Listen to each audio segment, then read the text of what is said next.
Greetings, Raiders. My name's DrDangerzone. Yes, I'm a real doctor. No, I don't just play one on Twitch TV.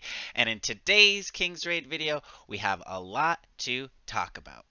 We'll be going over the January 21st update patch notes, as well as events that'll be taking place at the end of January.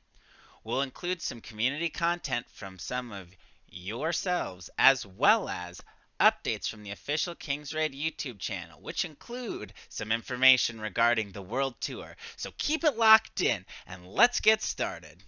Lana. What?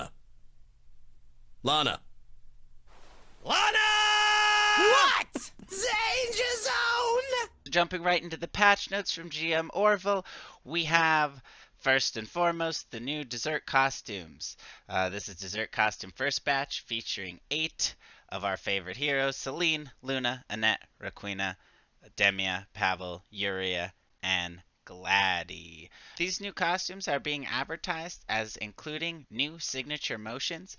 Each of the heroes has their own unique signature motion, and you can view these through the dressing room.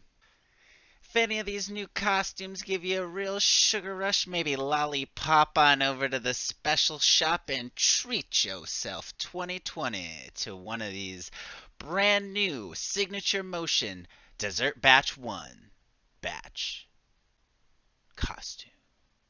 A new sub-story has been added for our resident astrologist of Stardust and tarot card reader, the Pathfinder of Fate, Ophelia. This new sub-story can be accessed if you own Ophelia and have already cleared certain chapter story level requirements. As always, once you complete the sub-story scenario, you are able to purchase the newly introduced sub-story costume for Ophelia. They've also revamped the rewards you get for clearing the sub-story on the new normal difficulty as well as the hell difficulty, resulting in a free version of the character's unique weapon. Some new monthly Orville story and cutscenes will be added for new February birthdays that were not around last year, and these new stories will be accessible February 1st. The new heroes include Dakaris, Hannes, and Kane. The Global League of Honor regular Season 6 has begun. Season 6 costume previews are now available for Shay, Arch, and Glenwis. There are also 3 types of accessories that have been added as regular season rewards. Season 6 of League of Honor will run from January 21st until March 15th. Here are the splash arts of the League of Honor regular season 6 reward costumes.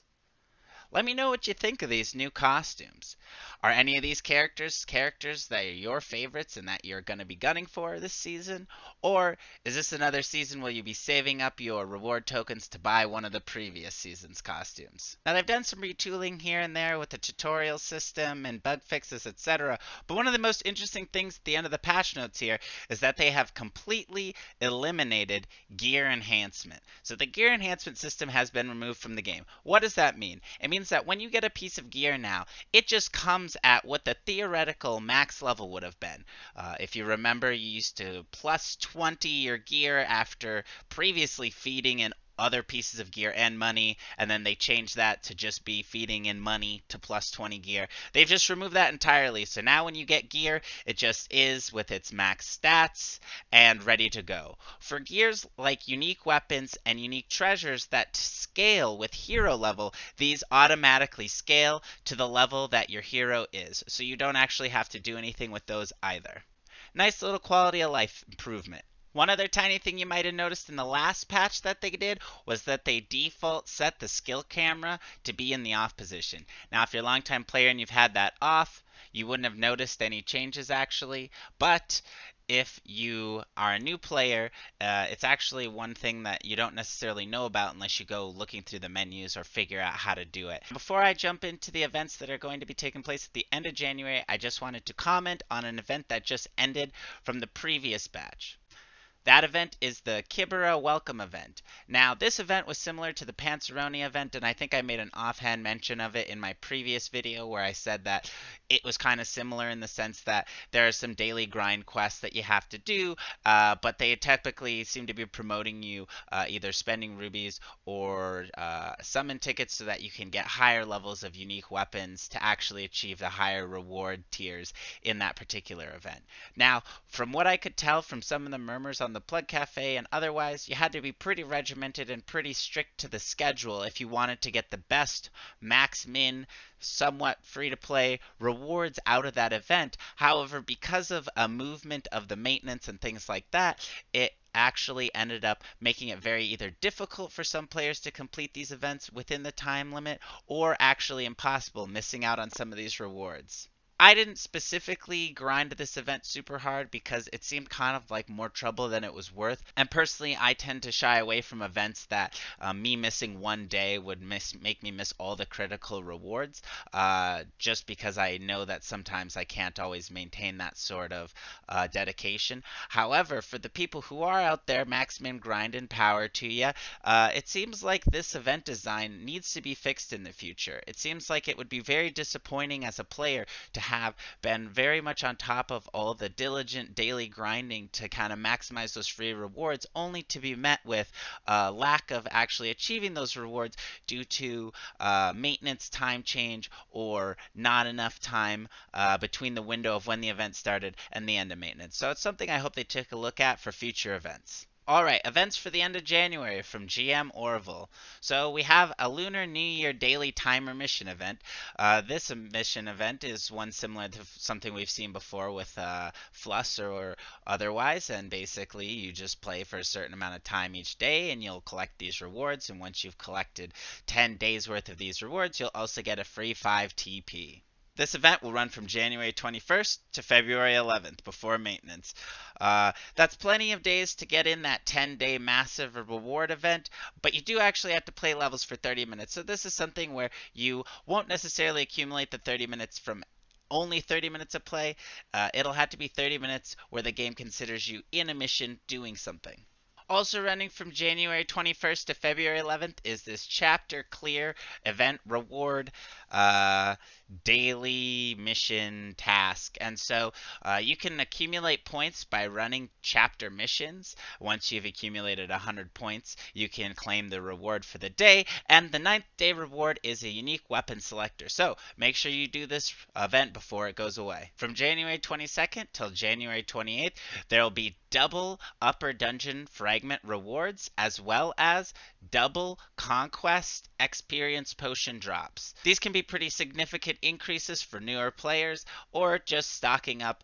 I know that I don't really consistently run upper dungeon anymore, but sometimes when either Central Orville has an upper dungeon thing or when there's a double upper dungeon event, I'll try to make sure I burn my biggest keys. Following that, from January 29th to February 4th, there will be a 20% increase in gold dust gains so that you can access the repositorium, as well as a 30% increase in dragon coins from doing dragons raids. Lastly, following that, from February 5th to February 11th, they'll be doing bonus legendary gear drop guaranteed +1 from Dragon Raid, single and multi, as well as double gear grind bonus for dust and glittering. And these are the events you'll have access to for the end of January and the beginning of February. For the special shop, there's new stuff to buy. Money, money, money. It ain't tricking if you got it. Having a good time. Having a good time.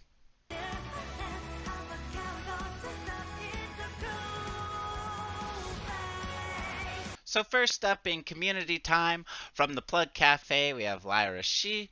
Last time, apparently, they shared their Celine cosplay. This time, they have Santa, Epis, and Jane. They said that this was a little bit of a late post, and I am double late post. But scrolling through, they basically tried to do their best with a rendition of the Christmas-style costumes that Jane and Epis have in the game. I'll include links to the Plug Cafe as well as their Facebooks so that you can check them out, give them some likes, show them some love, and that's what the community is all about. Next is the 4, number 82, New Year's resolution number 3, translation, Scanlation by Io Tenchi, manga and light novel. Links to their Facebook as well as their Reddit post down below, and the original KingsRaid JP post where this was translated from. This features one of my favorite characters, Nyx, and if you haven't started checking these out already, be sure to check these out. Some of these are really entertaining and may feature some lore or just some funny hijinks between characters that you wouldn't get to see in any other format. Next from Vela is an Ophelia Substory challenge stage first impressions. They walk through the new sub-story with their characters and give you a couple ideas about how their approach to strategy, as well as showing their gear, stats, and transcendence perks. If you need help getting this new sub-story so you can unlock this new costume, be sure to check out this video, links in the description. On the topic of sub-stories, sub-story costumes, and the new unique weapon rewards you can get from clearing these Hell Mode stages, Eric Rips on Plug Cafe, or Veil Siren on YouTube, has made a very comprehensive video featuring commentary about strategies as well as gears, stat, and perks for the characters so that you can complete each of the 7 Hell Mode stages for the sub-stories and get those rewards. Check that out down below. And last for today is Reddit user Skyline with their post True Husbando Commitment. And if you can tell from the image, that's a 5-star Gladdy unique weapon. Now, they talk a little bit in the comments down below about how they didn't necessarily follow the most proper optimal upgrading strategies, which, if you're curious about those, be sure to check the video out on this channel about the best way to get your 5-star unique weapons. However, an NPC 5-star unique weapon is a feat that I have never even come close to accomplishing, so hats off to this person, Skyline, with the True Husbando Commitment. On the KingsRaid official YouTube channel, there's a couple things in their community discussion section, which is separate from their videos. About a week ago, KingsRaid official celebrated the end of the Deja Vu event, in which they achieved 1 million views on their video. After achieving 1 million views, they shared with the community a bunch of wallpapers from the photo shoots as it relates to the various members of Dreamcatcher and some KingsRaid characters.